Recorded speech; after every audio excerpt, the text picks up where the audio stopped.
नज़र भारतीय शहरियों की तरफ से भारतीय पंजाब में ज़ेरे तालीम कश्मीरी मुसलमान तालिब इल्मों को तशद्दुद का निशाना बनाया गया और उनके हॉस्टल्स के कमरों को तोड़ा गया, तोड़ फोड़ की गई। अल जजीरा क्या रिपोर्ट कर रहा है? अल जजीरा की रिपोर्ट है Kashmiris beaten, Shami abused after India loses to Pakistan, के कश्मीरी जो हैं उन्हें मारा जा रहा है, उन पर तशद्दुद किया जा रहा है और शामी जो है उसे अब्यूज़ किया जा रहा है। उसके खिलाफ एक कैंपेन लॉन्च कर दी गई है, उसकी ज़िंदगी को अब ख़तरा लाहक हो जाएगा। उसके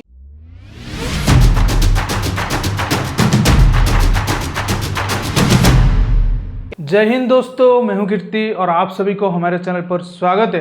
तो दोस्तों, आप जानते हैं कि मैच के बाद हमारे टीम को और कुछ प्लेयर को बहुत ज़्यादा हेट मिला था, लेकिन इसमें मोहम्मद शामी को कुछ लोग और कुछ लेफ्ट मीडिया ने इसके बीच खींच लाए और एक प्रोपागेंडा चलाने लगे। और इसमें पाकिस्तान मीडिया कैसे पीछे रह सकता था? तो पाकिस्तान मीडिया भी शामी को बीच में ले आया और शामी को लेकर ये मुद्दा बहुत बढ़ाया जा रहा है। आप ये वीडियो पहले देख लीजिए, उसके बाद हम इसके ऊपर आगे बात करेंगे।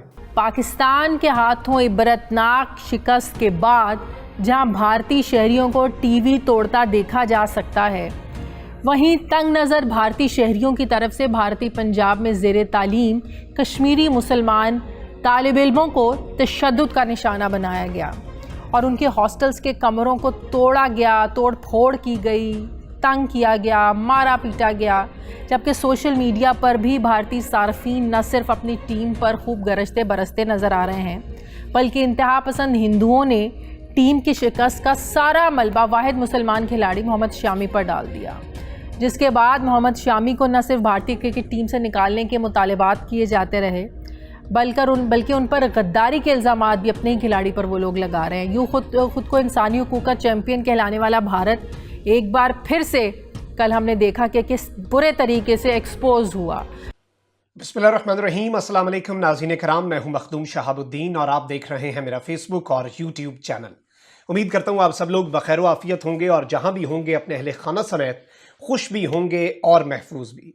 नाज़रीन कराम, पाकिस्तान और भारत का तारीखी मैच और उसमें भारत की तारीखी शिकस्त और पाकिस्तान ने जिस तरह से कमाल तरीके से खेल पेश किया और क्रिकेट की तारीख का one of the very finest matches ये था T20 इंटरनेशनल की हिस्ट्री का।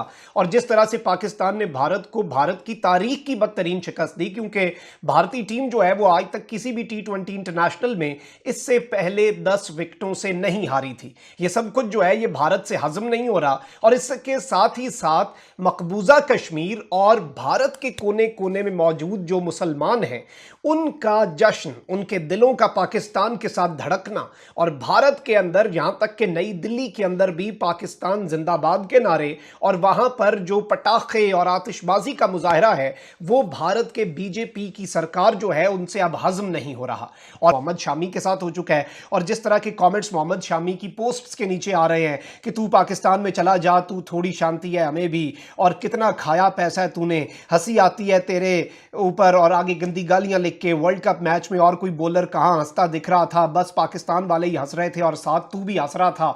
यानी कि इसका जो ईमान है, जो इसके दिल में कलमे की ताकत है, वो आज इसकी सबसे बड़ी दुश्मन बन गई। यही मोहम्मद शामी जब इन्हें मैचेस जिताता है, यही मोहम्मद शामी जब इनके लिए विकेटें लेता था, उस वक्त इनकी बोलती बंद होती है, उस वक्त ये इस बारे पे आते ही नहीं और मुसलमान कार्ड इन्होंने सिर्फ और सिर्फ उस वक्त फेंकना होता है। और इस वक्त नाज़रीन कराम इस तरह का इसके खिलाफ प्रोपेगेंडा हो रहा है, इस तरह की बातें, और इंडिया के टॉप के जो प्लेयर हैं वो मुसलमानों के खिलाफ बातें, गौतम गंभीर और ये सहवाग और ये तमाम तर लोग, और इस तरह की इनके अंदर गुस्सा है कि एक ने कहा कि जी जिसने आज मकबूजा वादी के ऊपर बात करते हुए इनका प्लेयर कह रहा था कि जिसने आज जश्न मनाया वो इंडियन नहीं हो सकता। वो भाई वो नहीं है इंडियन, वो मानते ही नहीं है खुद को इंडियन। तुम उन्हें धक्के से इंडियन बनाने पे तुले हुए हो और फिर कह रहे हो चलो तुम इंडियन नहीं। उनके लिए तो ये एक एजाज की बात है कि तुमने भी मान लिया कि वो इंडियन नहीं है। वो कश्मीरी हैं, उनके दिल पाकिस्तान के साथ धड़कते हैं। और फिर दिल्ली के अंदर नाज़रीन कराम फायरवर्क्स हुए। अब गवर्नमेंट जो है वो दिवाली जो है इनका त्यौहार होता है, उस पर आपको पता है फुलझड़ियाँ और ये तमाम तर चीज़ें, उस पर गवर्नमेंट पाबंदी लगाती है, उसे गवर्नमेंट रेगुलेट करने की कोशिश करती है।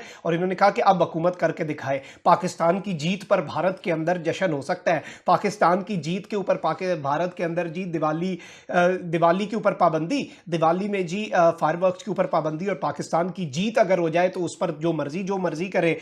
तो दोस्तों, आपने वीडियो में देखा कि पाकिस्तान मीडिया इसको लेकर कैसे प्रोपागेंडा चला रही है। तो आज इसको लेकर हमारे साथ आशीष भाई हैं जिनको आप इंडिया माईजान पे देखते रहते हैं। आज इनके साथ बात करेंगे और ये सारे जो प्रोपागंडा है इसको रिवील करेंगे कि ऐसा प्रोपागंडा वो क्यों चला रहे हैं और इसके पीछे क्या राज है। तो आशीष भाई, आप हमें पहले बता दीजिए कि ये जो मोहम्मद शामी वाला अभी ट्रेंड चल रहा है ट्विटर या वगैरह सोशल मीडिया में, तो आप इसके बारे में थोड़ा हमें बताइए। हाँ, मैं पहले शामी के ऊपर आता हूँ, मोहम्मद शामी के ऊपर आता हूँ, फिर कश्मीर वाले मुद्दे पर भी आएंगे। देखिए, मोहम्मद शामी के ऊपर जितने भी ट्रोल किए गए हैं, हालांकि उनका नंबर काफ़ी कम है, चलो कम भी हो, जितना भी हो, उनका नंबर 1, 2, 5, 10, 100 जितना भी हो वो गलत है, कोई इसको सपोर्ट नहीं करता है। ऐसा नहीं है कि मोहम्मद शामी जानबूझकर जो 3 ओवर तक खेल आ गया था और 15-16 रन एक ओवर में चला गया या फिर 17 रन एक ओवर में चला गया, वो जानबूझकर नहीं किए थे। तब सिचुएशन ऐसा था और ड्यू फैक्टर भी था और एक भी विकेट नहीं गया था, तो मोहम्मद शामी की जगह बुमराह भी होता तो वो मार खाता। और चैंपियंस ट्रॉफी में आप देख सकते हो बुमराह भी 9 बॉल डाले थे और एक तरीके से आप कह सकते हो उनकी वजह से हम वो ट्रॉफी हार गए। तो ऐसा नहीं है कि आप ठीक है आप इमोशनल होकर किसी के ऊपर भी ब्लेम कर दो। और सिर्फ कल गाली मोहम्मद शामी के ऊपर भी नहीं पड़ रहा था, कल आप देख सकते हो विराट कोहली, हाँ विराट कोहली, रोहित शर्मा, सबके ऊपर पड़ रहा था। तो कोई ने तो ऐसा मुद्दा नहीं उठाया रोहित शर्मा ब्राह्मण है और ब्राह्मण के ऊपर टारगेट किया जा रहा है, तो फिर मोहम्मद शामी को लेकर इतना हंगामा मचाने की क्या जरूरत है। ऐसा ये नॉर्मल थिंकिंग है, मतलब हमारी भारतीय लोगों का, इमोशनल होकर कोई कुछ भी लिख देता है। लेकिन आप सब जानते हैं हमारे जो लेफ्ट विंग वाले इकोसिस्टम है वो मोहम्मद शामी को मुद्दा को उठाया। क्यों उठाया मैं आपको बता रहा हूँ।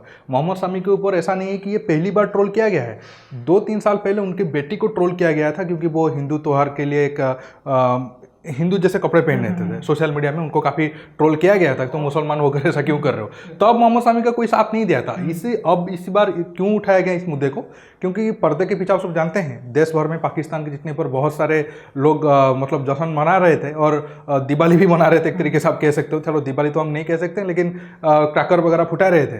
तो वो लोगों को एक तरीके से बचाने के लिए ये मोहम्मद शामी को मुद्दा को उछाला गया और एक तरीके से भारत की छवि को बदनाम करने की कोशिश की गई। चलो ये जो मोहम्मद शामी के ऊपर जो लोग किए वो तो छोटे मोटे लोग हैं या फिर सिंपल से लोग हैं, उनका वैल्यू कोई मायने नहीं रखता है। लेकिन आप देखिए ये मेन स्ट्रीम मीडिया जब रविंद्र जडेजा प्रिंट का जब रविंद्र जडेजा तलवार के ऊपर एक फोटो खींचे थे या फिर वीडियो वगैरह बनाए थे, उनका हेडलाइन क्या है, Ravindra Jadeja must stop being a Rajput boy and grow up to be cricketer. ऐसा क्यों भाई? और इस मतलब इस आर्टिकल को अगर देखें, इन्होंने ज्योति यादव, हाँ ये प्रिंट का आर्टिकल है, हाँ चलो वो ठीक है, वो नाम के हिंदू है, बस अंदर तो कुछ है नहीं।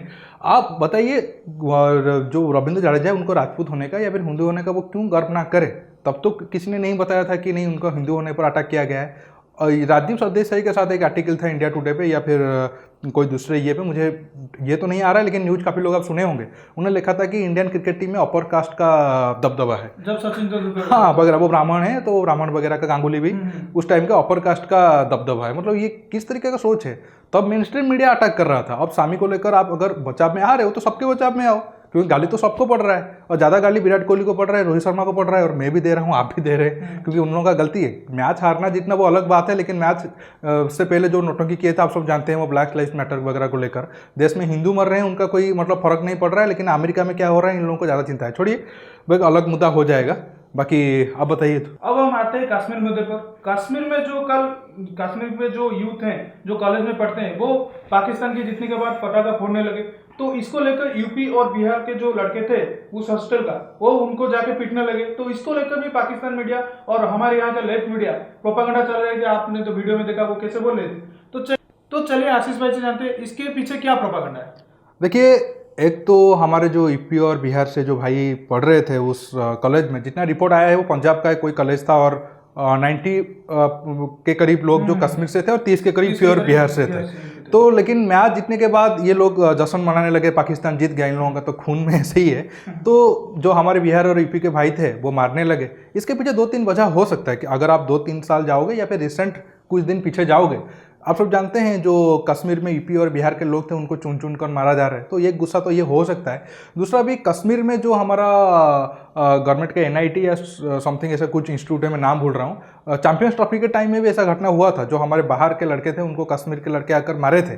तो हाँ NIT शायद, तो इसी वजह से ये सारे लोगों के माइंड में भी चलता है। तो जब आपकी देश हार रहा है और ये थोड़ा हाई टाइम है और उसी टाइम में अगर आप दुश्मन देश के साथ दोगे तो कोई ना कोई तो गुस्सा होगा ही। जो भी उन लोगों ने किए थे वो सही किए थे और सही ट्रीटमेंट था, क्योंकि अगर हम पाकिस्तान मीडिया की बात करें, अगर इन लोगों को इतना दर्द हो रहा है और ये जो हमारे देश में कुछ लोग हैं जो 1947 का फ्लाइट या ट्रेन मिस कर दिया और यहाँ पर रहकर पाकिस्तान का गाना गा रहे हैं, अब भी वो आसानी से जा सकते हैं वाघा बॉर्डर के जरिए, या फिर अफगानिस्तान से थ्रू वहाँ पर आ सकते हैं। वो कोई भी जरिया ढूंढ कर पाकिस्तान चले जाए ना, 2 देश तो ऑलरेडी दिया हुआ है इनको, एक पाकिस्तान है, एक बांग्लादेश है। आप इंडिया पे रहकर क्यों भारत के ऊपर आप तो भाई आपको एक बात बता दूं, जो कश्मीर में जो लड़कियों चिल्ला रहे थे कि पाकिस्तान जीतने के बाद, उनके ऊपर अब कश्मीर सरकार ने ये तय कर लिया कि उनके ऊपर यूपी जो एक्ट हमारे लगने वाला। हाँ, लेकिन वो तो आप सही बात बताए कि वो सिर्फ कश्मीर नहीं, पूरा इंडिया में होगा। जो भी शायद हो जाएगा इंडिया में। हाँ, तो वो एक अच्छा कदम है। लेकिन मैं और एक चीज़ सुन रहा हूँ, मैं चाहूँगा कि आप लोग या फिर भारत सरकार इसके ऊपर ध्यान दे। जो हमारे 30 के करीब यूपी और बिहार से उन लोगों को पिटे थे,